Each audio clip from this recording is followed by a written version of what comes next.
Hello and welcome to Conversations with Nurit. I am Nurit and I'm speaking with you today from Budapest, Hungary. And my guest today is Stefan Verstappen. And he's speaking with us from Toronto. Hi, Stefan. Welcome. How are you? I'm good, and you? I'm doing good. Good. I'm happy because today we have a blizzard. Oh. It's pouring snow. We haven't had snow, a little sprinkle here and there all winter. And if I'm going to suffer through the cold, at least I want snow. I know. We miss the snow here. We don't get much. No. Yeah. Well, Stefan is a Canadian researcher, adventurer, and an author. Stefan has over 35 years of martial arts under his belt, and I'm sure that's a black belt. And 5 of those years were in the Far East. Stefan is also an author. I believe you have 8 books now? Something like that, yeah. We can't keep track of them. That's a good sign. Well, because a couple of them are split up into two books. Oh, I see. So I count them as one, Okay. And the most recent one that you sent me, and it's really wonderful, is The Master Guide to the Way of the Warrior. That's a fantastic book, very, very practical. And we'll talk a little bit about that soon. Also, Stefan and I have talked quite a bit before about the fact that our society today is totally controlled and manipulated. And it's really serious, and I don't know if it's getting any better from what I hear. And especially you named several areas in which this is happening, and the 2 that stand out for me the most is the areas of education and the media. So maybe we can start by talking about that. Tell us a little bit about the education part. Well, what I believe is that we are, I know it, we are under attack. We are, what I mean by we, I mean Western civilization or European civilization.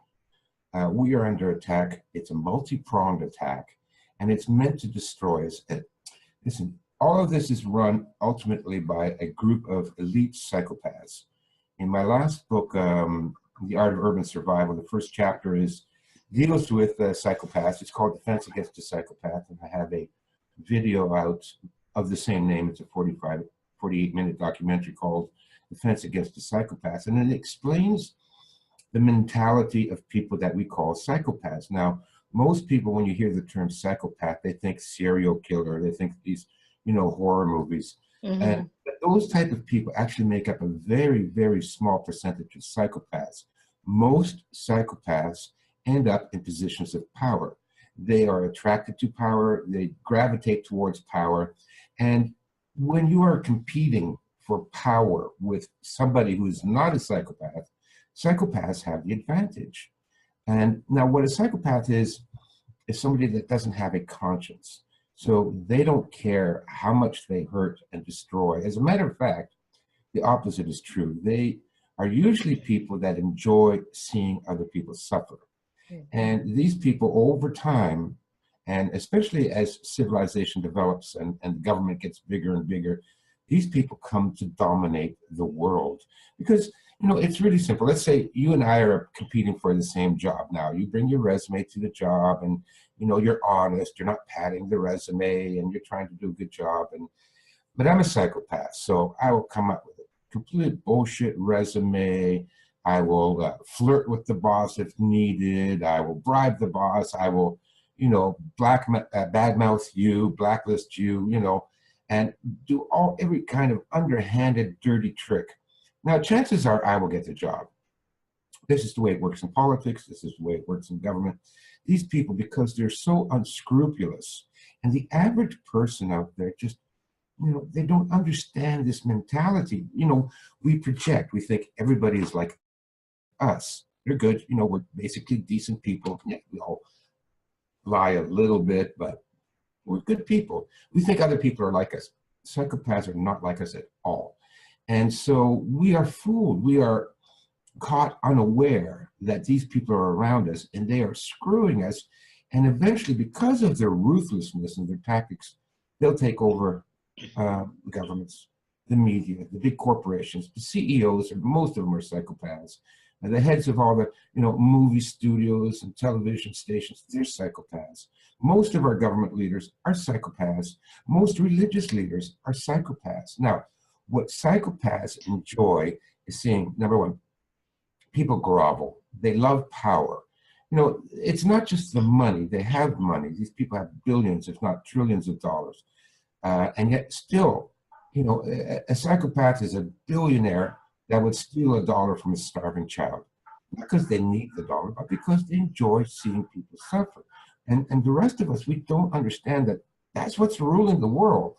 And they are destroying us. And they are destroying us in a number of different ways. They want to make us stupid, subservient, and suffer. That's what they like to do. So one of their channels of destroying humanity, our spirits, our ability to think, is through the educational system. I mean, oh my God, we send poor kids, to spend 8 hours a day for 12 years in a government institution, and they come out and they know nothing. What do they know? 12 years. If I had, a class in 3 years, they'd all come out with PhDs. Well, because children's minds, when we're young, we're a sponge. By the time a child graduates high school, they should have a PhD in medicine and a PhD in philosophy. There's no reason why that could not happen. But no, actually the opposite happens. They come out dumber when they win.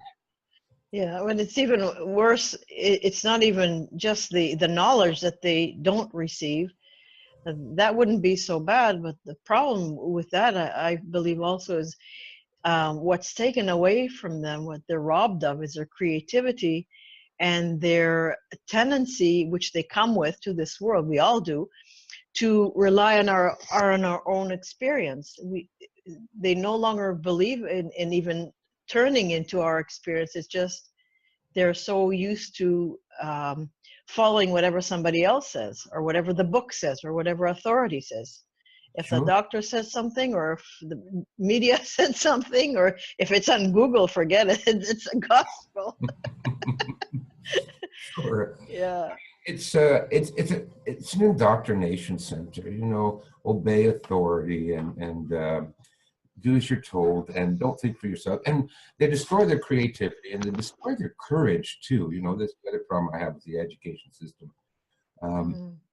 What made a huge difference in my life was when I was it started in grade 6 when I was about 12, and then it continued until I graduated middle school, so when I was about 16.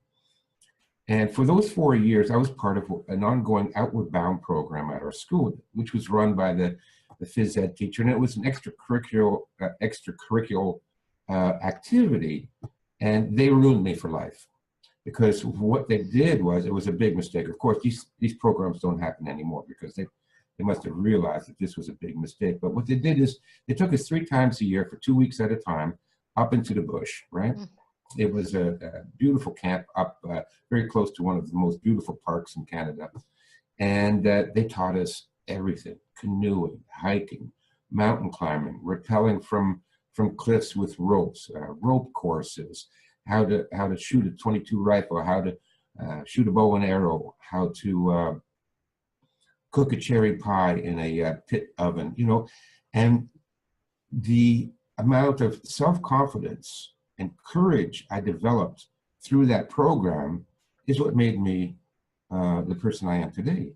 It allowed me to have confidence in myself, to face fear and overcome it, and to, most importantly, and of course the worst for the government and the powers that be, is it gave me critical thinking, So they've taken that out. So we now have a school system where, the kids are bubble wrapped, and we have helicopter moms, and everybody has to be protected and wear a safety helmet and a safety harness. And well, what that does is it undermines a person's confidence, and it destroys their courage. So now we send our kids to school. They come out, they're dumber than they went in. They are are programmed to obey authority and whatever the political correctness of the time happens to be, and they're cowards. Yeah. Deep down inside, they're cowards. They know it. Now, everybody puts on this, face of false bravado, because the other thing that, recent developments is that there's no such thing as winners and losers. Everyone has a participation medal. You came in last, Johnny, but here's a trophy for you anyways, So we think, or the excuse is that this will give them confidence, but actually the opposite happens because the kids know you're lying. I came in last. I'm getting a trophy, and you're telling me I'm good. I'm as good as the guy that won. And so there's this cognitive discord there with kids. They're being told they're special and they won and they're a winner and all that, but they know deep down inside they aren't. And because it's all accepted, they never have to try. And without effort and overcoming obstacles, how can you learn life? Life is a series of obstacles and you have to overcome them. And so that whole thing has destroyed their confidence in themselves. So we have weak, frightened, indoctrinated, brainwashed children without the ability to critically think, without the courage, and without creativity. Yeah, and then comes a politician and promises them jobs. We'll create jobs. We'll have jobs. We'll have jobs, and we go, great! I can be a slave. I know. I'm 60 years old. I remember the campaigns because I got a great memory. I remember campaign speeches going back 45 years. Every single politician for the last 45 years said, "We're going to give you jobs." Well, when they would beat the children out of their own confidence, how could they become entrepreneurs? They have to have a job. What else are they going to do? Yeah. They're used to the 9 to 5, or maybe now it's 8 to 6 already in Canada. Yeah. So they're used to that. Who's going to be an entrepreneur? They don't have the tools for it. Everybody I know works 60 hours a week. Yeah. I know. So that's one of the problems we have with our society. But this is done on purpose, okay? The education system is done on purpose by these psychopaths that control things. The bankers, the media moguls, the top politicians, they're all in on it. It's a program. They know what's going on. And the program is to make people stupid and subservient so that they can be easily exploited and ruled. So that's what they're doing with that. Yeah, and then comes the media, and of course everyone believes the media, and maybe we can talk a little bit about that. There's so much confusion these days. I mean, I talk to people and some friends, and sometimes it's almost like I'm hearing somebody from CNN. It's like they're regurgitating the same words practically. Sure. Yeah. What's happening with that? Well, who do you trust? Nobody. Nobody. I trust no. But I've never trusted anybody. Here's the thing: how can you trust somebody? You're just remember, everything we know comes to us third hand, right? Mm-hmm. Somebody told somebody who saw it on TV, or somebody told somebody who reported it on TV, and then we saw it from somebody who watched it. Everything is third hand. I mean, one thing I've come to learn after my many years on the planet, and that is that just about everything you think you know is a lie. Yeah. From the college professors to the top-selling bestseller books, to the movies, to the documentaries, to the TV shows, to the news program, the newspaper. I mean, there's almost zero truth in any. There's a few nuggets to fool you into thinking that, that the rest is truth too. And this is a classical programming technique. It's so basic, and I find it offensive that these bastards think this stuff works on me. I can't watch TV or a news program because I see it's so obvious. It's propaganda 101. Here's how it works. Do you love children? Yeah. Woo, we all love children. Yeah. Do you like mom and apple pie? Yeah, we all love mom and apple pie. Do you like raping 9-year-old girls? Yeah, we all. Wait, what? That's how they do it. It's so stupid. I can't stand it. But thanks to the educational system, people don't have the critical thinking. They don't. They fall for it. Oh yeah, we all love raping 9-year-old girls. Great. And let's go off and bomb Iran. Okay, good.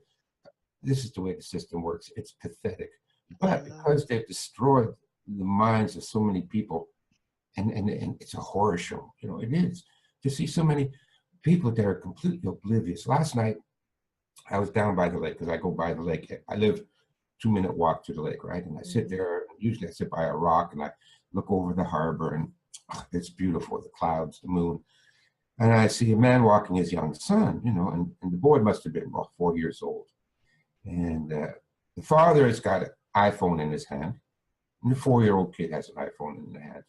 And they walked past me, and for the 400 yards that I could see them, from them coming to them going, all they did was look at that iPhone.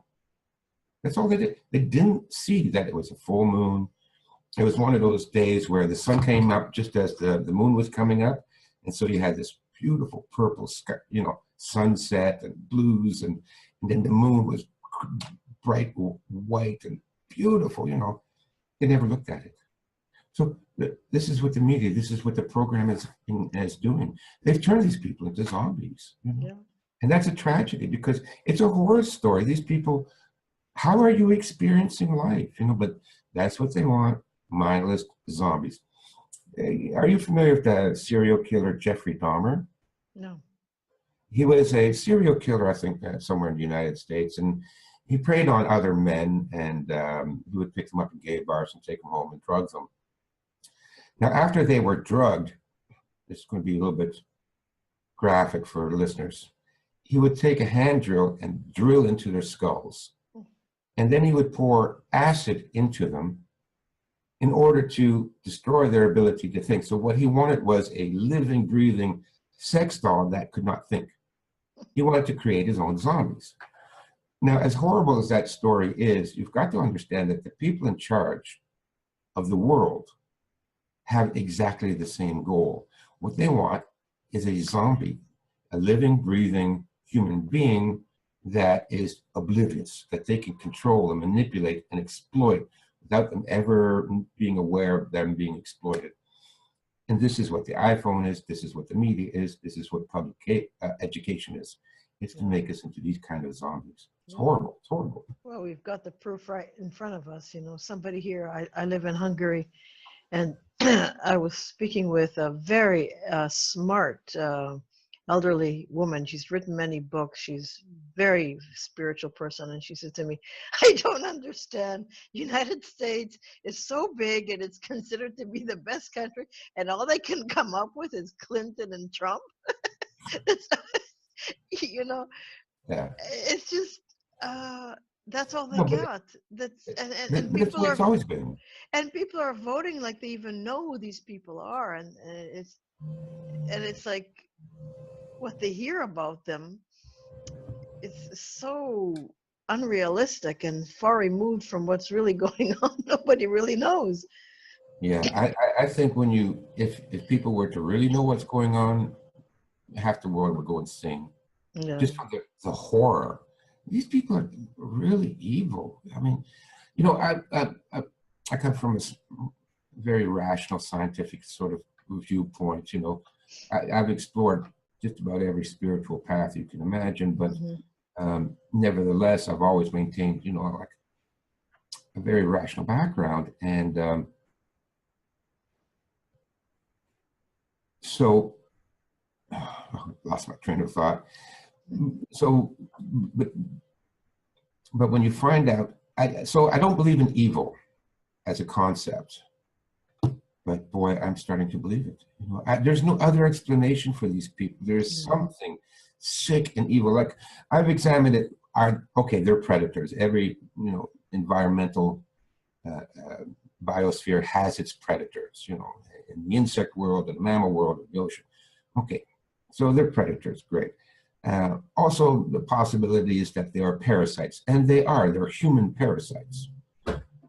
But even with that, even parasites don't come across as evil. They're still part of nature. Yeah. These people are like extra outside of nature in their the level of horror that they commit on the world. Yeah.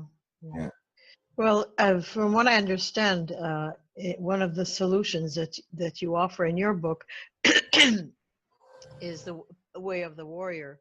And there's one, my favorite line is, "A soldier is not a warrior." And I think this whole manipulation created a bunch of soldiers, but not warriors. Can you elaborate on that a little bit for us and talk to us about the warrior?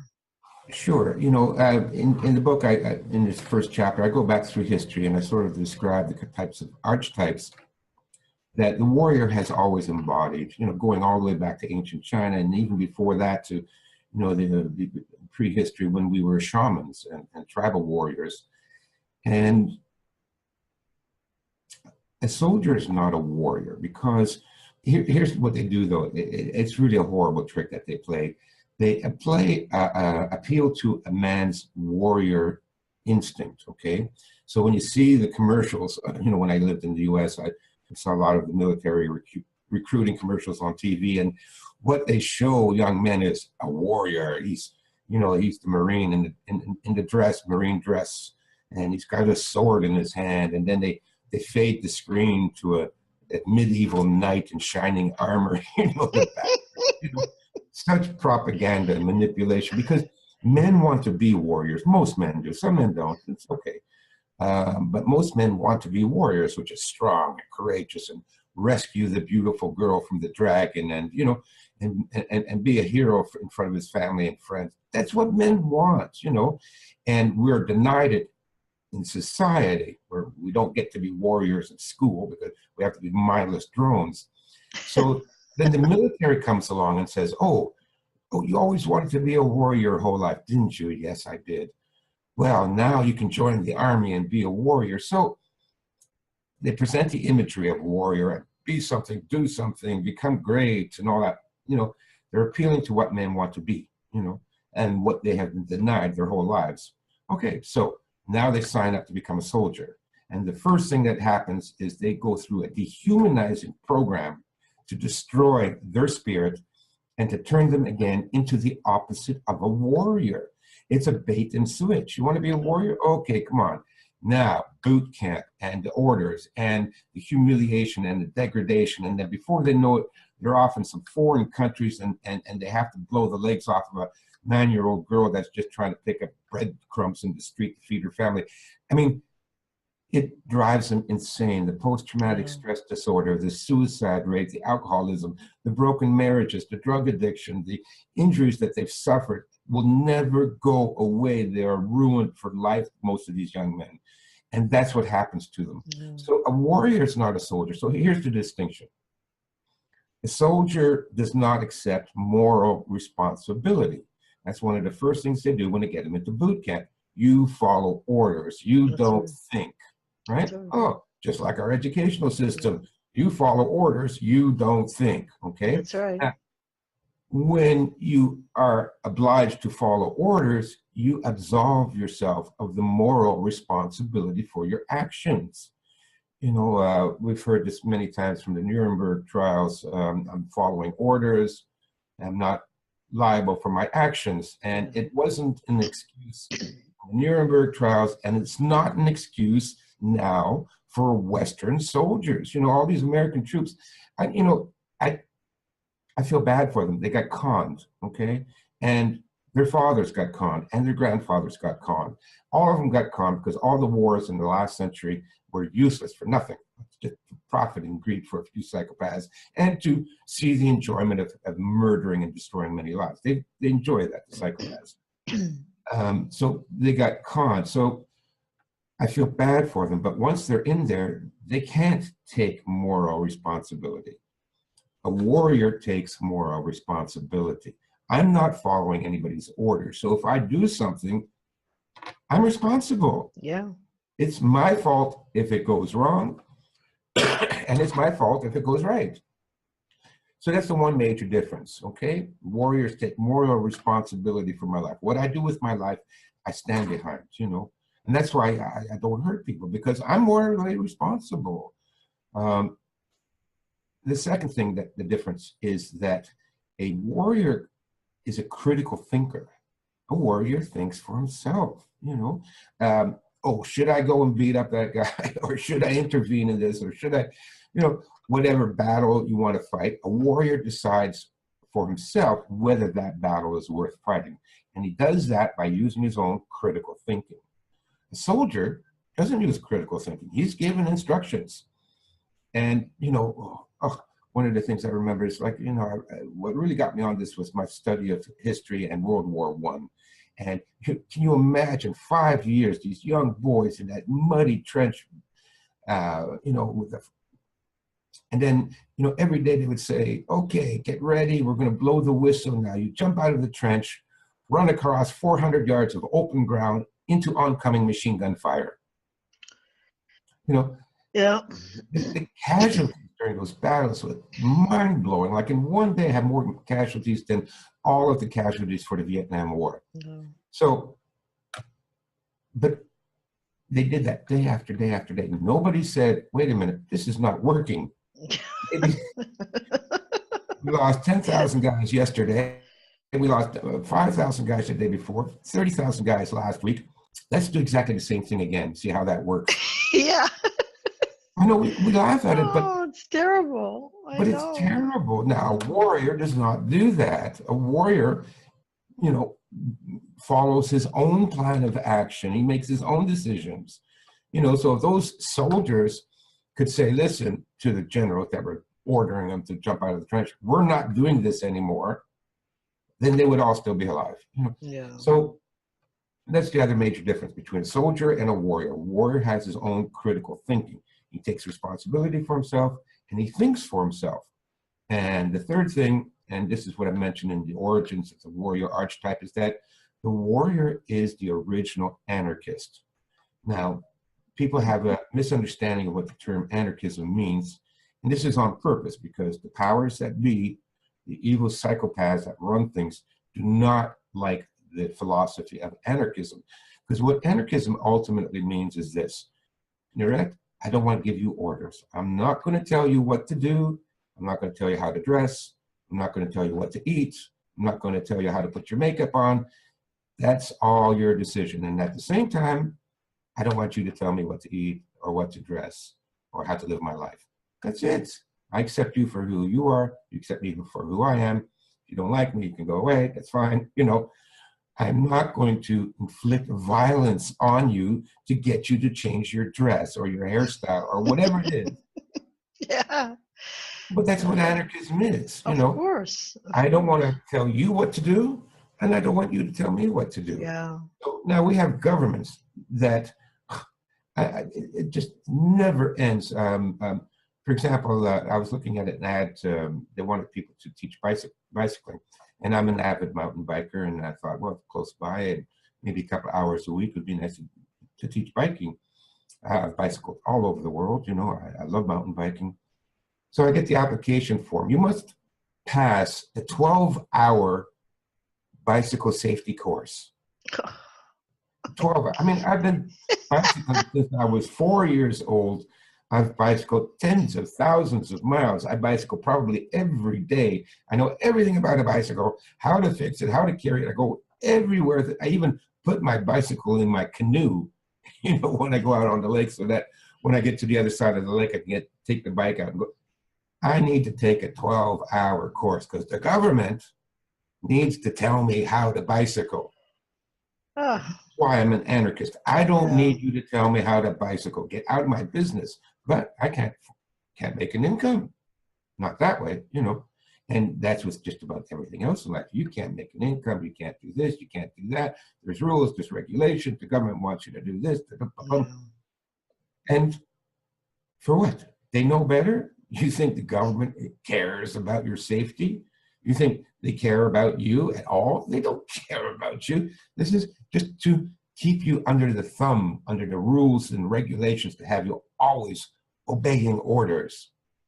So a soldier obeys orders. A warrior does not obey orders. Yeah.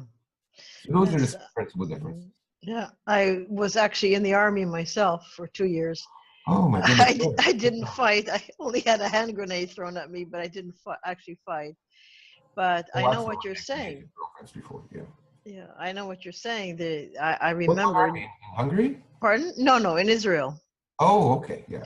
And I remember in 2 years, I didn't have a thought of my own. Yeah. You just do. And I became a very lazy thinker. Yeah. When I remember when I came out, it was quite a culture shock not to be there anymore, because I was so used to just somebody guiding my day, and all of a sudden I had to decide what I'm going to do. And Yeah. And it's it's difficult though, isn't it? Actually, yeah, because very. it's comfortable if somebody else tells you what to do and they assume responsibility for your life. Mm-hmm. Right? So this is what the school and the education system preps our children for. Yeah. So they're, so when they come out, it's like a withdrawal. It's like, oh my God, they feel lost and frightened and alone, right? Yeah, Now it's a healing crisis. yeah. Yeah. Now I have to make my own decisions. Oh my God, what if I make a mistake? What if I do Yeah. something wrong? It's easier to just have some expert tell me what to do, or my commanding officer tell me what to do. Because being a warrior it's a little bit scary, to Mm-hmm. assume responsibility for what you do with your life. Yeah. It's easier to pass it off to somebody else. Oh, well, I would have been great, but my teachers were bad and they didn't teach me enough. So get out of the free card. Okay. You're absolved of guilt and responsibility, but your life isn't any better, Exactly. Yeah. So what else did I want to talk to you about? Oh yes, this is good. I've circled 3 things here from your book that I really like very much. They're not totally related to what we talked about, but nonetheless they're wonderful. You say, we do not sit in meditation to become someday a Buddha. When we sit in meditation, we are Buddha. Yeah, that's a excuse me, a famous Zen quote. I love that quote because we always feel that life always has to result in something. There has to be this payoff, the reward. And again, this is part of the programming that we've been subjected to through media and education, and that is you work hard and then there's this big payoff. Oh well, here's your prize, here's your golden trophy. And the way of the warrior, and also the way of Zen, and actually life is like that. It's not the big payoff at the end. Like for example, with Christians, you die, then you go to heaven. That's your big payoff. With the Muslims, you die, then you get, I don't know if it's true or not, 72 virgins. There's your payoff. My husband has something to say about that. It's not for this forum, though. Yeah. So maybe there's a big payoff, but while we're waiting for the payoff, life is passing you by. Yeah. To me, and when I taught martial arts, this is the way I did it with my students too. It's that the fact that you're doing something now already means you're a warrior. It's not, oh, you have to train for 10 years and then you become a warrior and all that. No, the fact that you are exerting your will, right? Because exerting your will is really difficult. It's just a lot easier to go into mechanical mode, right? Go onto autopilot, go through life on autopilot, right? And then once in a while you wake up a little bit and you think, oh, maybe I'll go to the gym tomorrow. Boom, back into autopilot, see what's on TV, go check your Facebook messages. We're on autopilot. And while everybody's on autopilot waiting for some big payoff, whoa, guess what happens? Life is passing you by. So that famous Zen quote, he's absolutely right. It's not, oh, I'm going to sit every day in meditation and someday. No, while you are doing it, you are exerting yourself and you're living in the here and now. And that's all there is. We've heard this meme many times. The past is gone and nothing can be done to change it. The future is completely unknown and there's nothing we can do to predict it. So the only reality we have is the reality of here and now. What am I doing now? So the way of the warrior is to live as much as you can. It's not possible to do it 100% of the time, but as much as you can to live here and now. Today I will go for a bicycle ride. Today I will read a book. Today I will, work on my paintings and so and while you are doing it, that's the mentality that makes you Buddha. That's already enlightenment. Yeah. Waiting for something to happen is not enlightenment. doing something now is enlightenment. So that's basically. That's beautiful. Thank you. I like that very much. Now, the other thing I like very much is in the Western tradition, the warrior is sent out to slay the dragon, the victory of conscious volition over instinctive and animal urges. However, for the enlightened warrior, the aim is not to destroy the dragon, but to become one with the dragon. To accomplish this, Eastern sages developed numerous mystical practices. Yeah, so we have the image of the dragon, and it's universal. In the Western tradition, the dragon is something to be killed, right? St. George and the dragon. We have to kill it. But in the Eastern tradition, the dragon is the key to wisdom. Now, what I believe, and many people will back me up on that, I think Joseph Campbell, the dragon represents our instinctive moving center. I'm going to use some Goethe philosophy here. I don't know if you're familiar with it. Mm-hmm. Yeah. So the dragon is the moving instinctive center. Now, for those people that don't understand the theory of centers, it's similar to the yoga theory of chakras. And, you know, we can go into it in another show. But basically, we have three brains. And science proves that we do have three brains. The oldest and most primitive brain is the amygdala. And that is equal to what is known as the moving center or the instinctive center. And this is the part of the brain that processes sensory perceptions, body movements, proprioception, hot and cold, instinctive reactions. And the other part of the brain is called the, what was it? No. There's the pons in the brain stem, that's the old brain. Then the amygdala, which is the emotional center, and the hypothalamus. And this is where feelings come. And this is the midbrain, this is the heart center, and this is where we have emotional feelings and connections. And then the fourth brain is the frontal cortex and the two hemispheres, the cerebral cortex. And this is our intellectual, logical part of the brain. So in Western tradition, the logical part of the brain must subdue the instinctive part of the brain, the reptilian part of our brain. We must overcome our reptilian and our emotional feelings and just become, you know, like Spock from Star Trek or something. Yeah, with our iPhone. Yeah. Okay. So that's the tradition there. But in the Chinese tradition, the dragon, again, is something that you must tame and then become part of. Now, I have to say, after studying many spiritual paths, that most of what you would call superpowers and extrasensory perception actually comes from the old brain. Mm. That is where you get instinct and intuition, and you can develop it and you can train it. And so, you know, when you train and develop that part of the brain, you are really and integrated with the emotions and integrated with the intellectual part. You become a full functioning, self-actualized person. I mean, they've done studies where they, you know, hook people up to the EEG, electroencephalogram, where they monitor brain activity.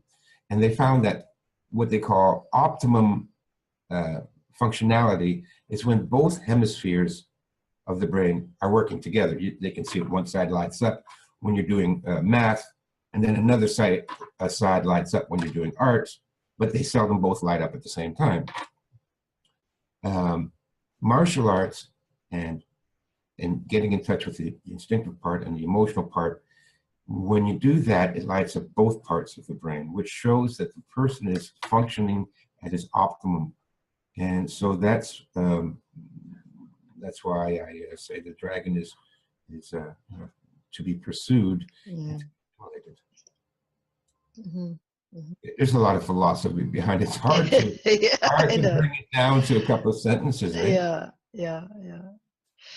And last but not least, the body is the primary interface between the spirit and the world. Yeah, you know, that's what it is.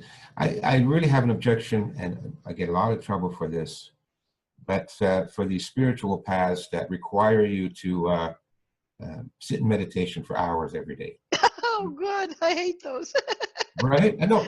Oh wow. My roommate just came back from a spiritual group that he was in for 9 years or 7 years. Or he's gone, I forget how long it was.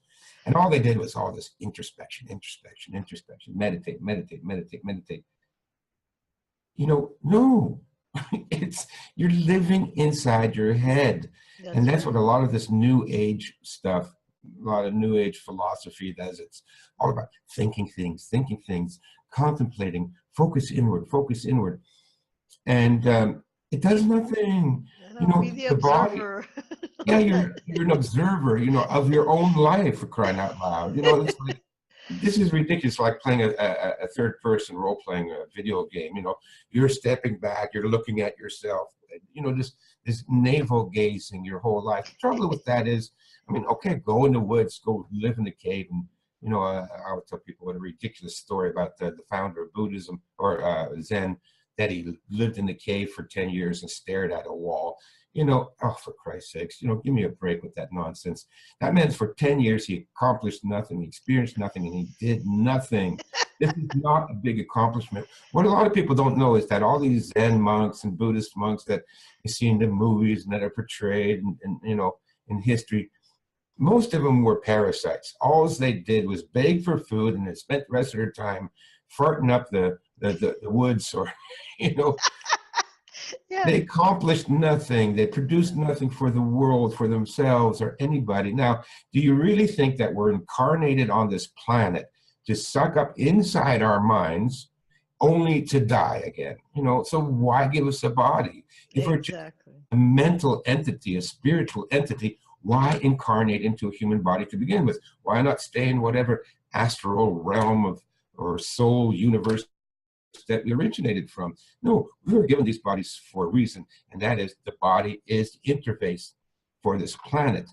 I love the feeling of wind through my hair. I like the feeling of sunshine on my skin. I love the grass beneath my feet, the feeling of water when I'm swimming in the lake.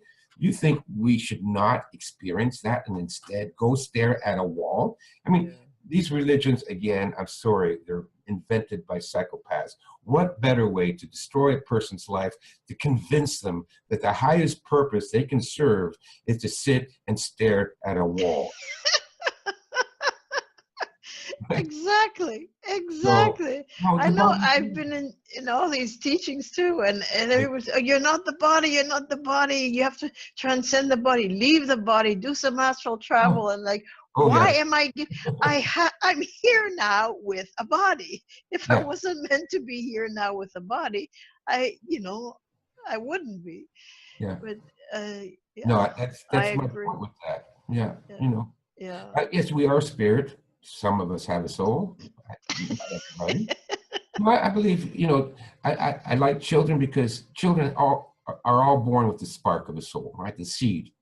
And that's why I like children. They're it's funny to watch. Not all children. Some are demonic. My next door neighbor, oh my God. Oh my, it's like The Exorcist with that kid. But most kids are, you look at them, they're laughing, they're playing, they're jumping around. They're sweet, innocent, they still have the seed of a soul. You need to feed that soul. Yeah. You need to feed that seed, and the education system buries it. And the way you feed that seed is through nature, being out in nature. Number one, it's throughout my book, as you see, the number one principal practice of a warrior is to commune with nature as often as you can. There is something about being out in the woods and going for a swim in the river or something that feeds that soul. And beauty and creativity, that feeds the soul. So I believe we're a soul incarnated into this body, but that's why we're given this body. It's wonderful, 10% pain, 90% ecstasy, or probably 10% pain, 60% monotony, then 20% ecstasy, but still the 20% ecstasy is worth it, Yes, absolutely. Wow.